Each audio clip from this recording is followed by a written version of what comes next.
Yan, okay. Sorry. So, in our principle of loss control, lagi natin dandaan, okay? A certain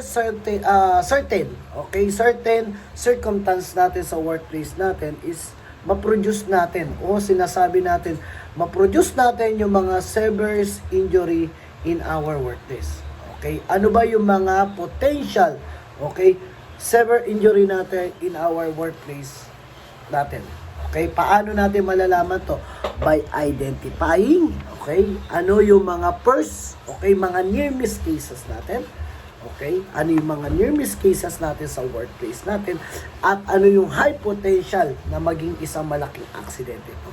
Sample na lang natin. Sabi ni Sir Andres, Sir, may mga, in the categories ko from year 2021, kunyari, wala pang pandemic ha, okay, from year 2020 to 2021, nakapansin ko maraming mga accident, okay, na nangyayari na mutika, near miss mo na tayo. Near miss, mutika mahulugan, mutika nahulog, mutika natin na, okay, may mga ganyan natin na fall. Okay, katulad na sinabi ni Sir Andres kanina, may mga fall na ganun kanina. Okay, na aksidente. Yun yung mga sample natin na na near miss. Wala namang involvement na nasaktan na tao, pero may tao pa rin nakahulog. Just like that. Okay? It's a policy procedure na papasok yun. Okay? Yung okay, ano bang inano natin? Magandang natin, wording natin in our workplace. Being safety. Okay, sa workplace natin. Ini-eliminate natin yung mga ganong aksidente na maging isang malaking aksidente. Okay? That's what the principle of loss control. Sir, sabi ni Sir Andres, Sir, ang daming nauhulog doon, ang daming mga pinolik, etc. o any accident na sa workplace na pwede magyan natin, nagiging near miss. Okay? Sabi ni Sir Frederick, Sir, pwede po ba natin isarado muna yan? Okay? Kasi bakit? May may nag-activities po to sa class, hindi naman po natin pwede pa isarado. So, lagyan natin ng barricading. Lagyan natin ng signage para yung potential accident na may tao na dumaan doon, hindi niya alam na may anong activities, ma-eliminate natin. Yan yung sinasample natin. It's a principle of loss control. Malawak. Malawak yung principle of loss control natin sa management natin. As a safety, sa top management, may trabaho si operation para sa principle of loss control management. Ano trabaho nila? Hindi yung mga back job.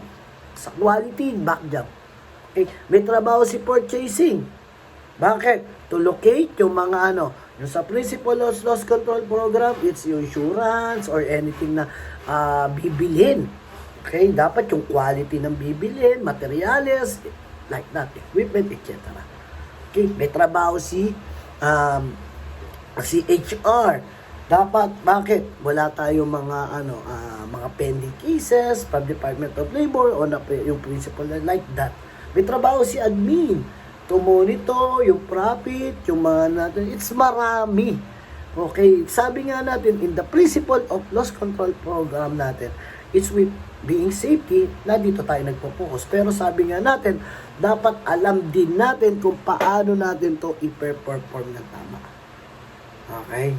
Paano natin to igagawin ng tama at paano natin to ibibigay at ipapaliwanag sa management ng naiintindihan. Sabi nga natin, in reality, tanggapin natin, na meron tayong mga different board natin sa workplace natin, okay? Or may mga tinatawag na different workplace natin sa position natin as a safety or sa manggagawa natin. Bakit?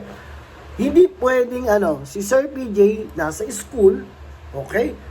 It's dadaling ko siya sa construction. Tapos sasabihin ko, hindi, kaya mo na yan, dati ka naman na safety. Okay? That's the industrial safety ni Sir PJ. Dapat alam ni Sir PJ paano niya i-perform yung safety doon sa workplace din. Okay? Ano yung mga primary na dapat niyang i-review? O sige sir, wala akong problema. Dinala mo ako dito sa workplace na to. Bigyan mo na lang po ako. Hingi po ako ng record. Ano po ba yung mga accident? Okay? Yung mga primarily accident in our workplace na dapat natin ma-eliminate.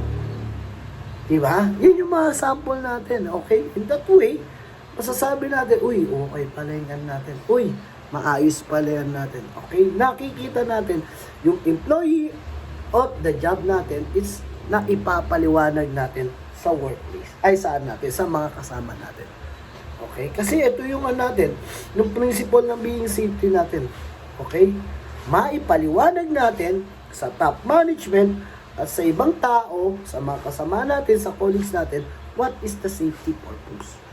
Paano natin po papaliwanag? By giving proper training, by giving knowledge, feeding them knowledge by using toolbox meeting, orientation, induction, meeting, training, etc. Okay? That way, may ano natin ng paunti-unti. Sabi nga natin, the system safety, hindi yan parang pag sinabi ko kay Sir Jorly, sumunod ka, hindi ganun. O pag sinabi ko sa isang tao, hindi. Kailangan, feed them. Okay?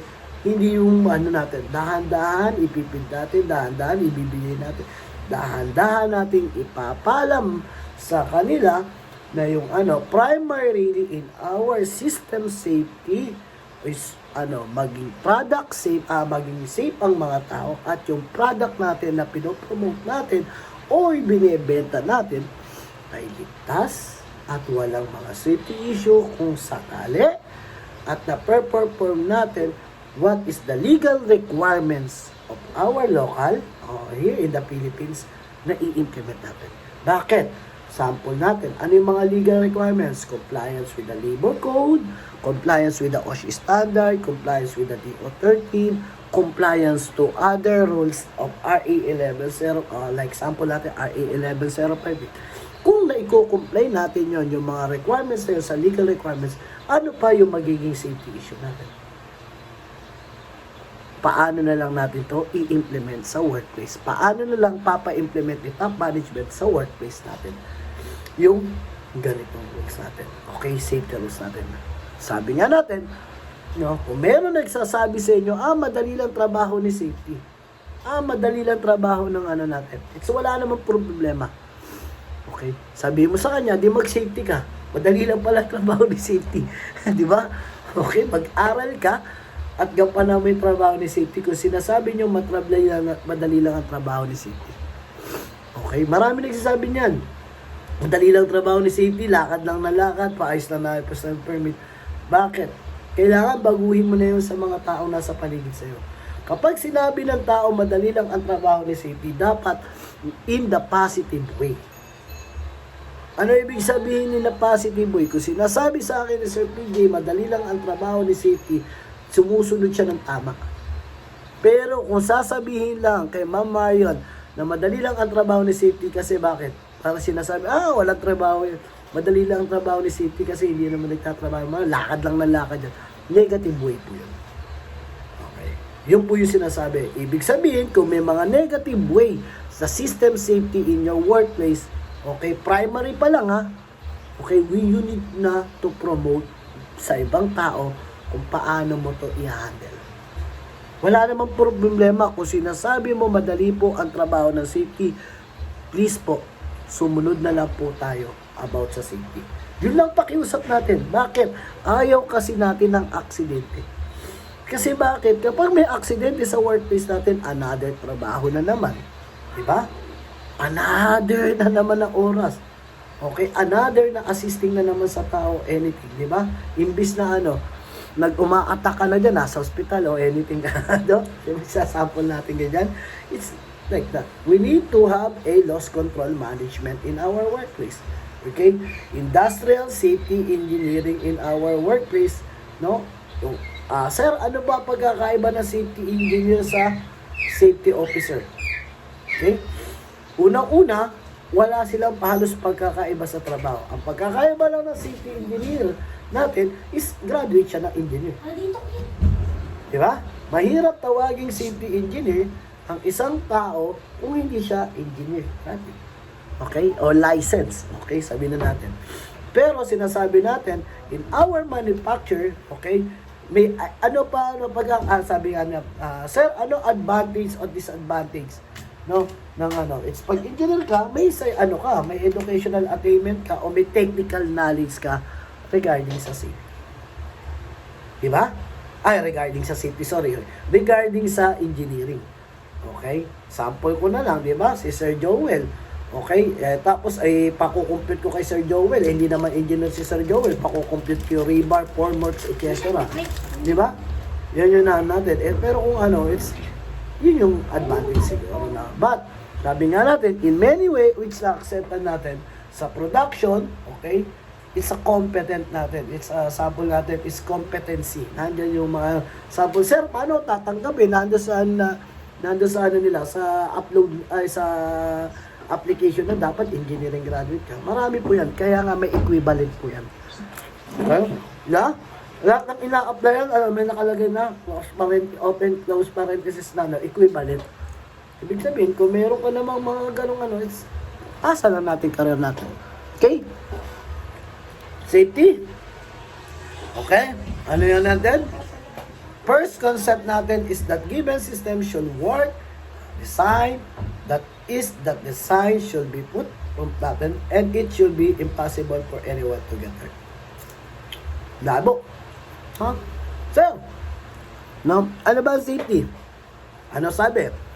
Safety ka kung ikaw ay ligtas, walang sakit, wala ka nararamdaman sa buong katawan mo, katawan lupa mo. Ibig sabihin, nagpe-perform ka sa offices, hindi ka nagkakaroon ng high blood. Bakit? Kasi tama yung salitang diet ka. Ano ang problema natin sa offices no? No? Ba't ganun tayo? Pag mapapansin niyo yung mga nasa offices, pag sinabi, tara kain tayo, hindi, diet ako Pero sila yung sila yung palubo ng katulad ko, ngayon ako halos sa offices. Tumimbang na naman ako ng ilang, almost 70. Okay? Nung pumunta ako sa offices is 65. Office namin, 65. Nung nawala ng, nag-70 plus pala ako nung nakaraan. Okay? Yan. Diba? Pero, sinusunod na, idea lang. Sir, ilang step po yung Sir PJ? Ilang step? Ilang step ang kailangan natin everyday?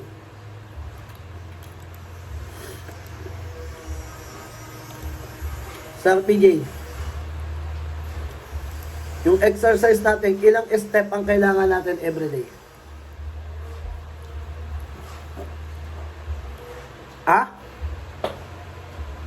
Ilang step? Ilang step po ang kailangan natin?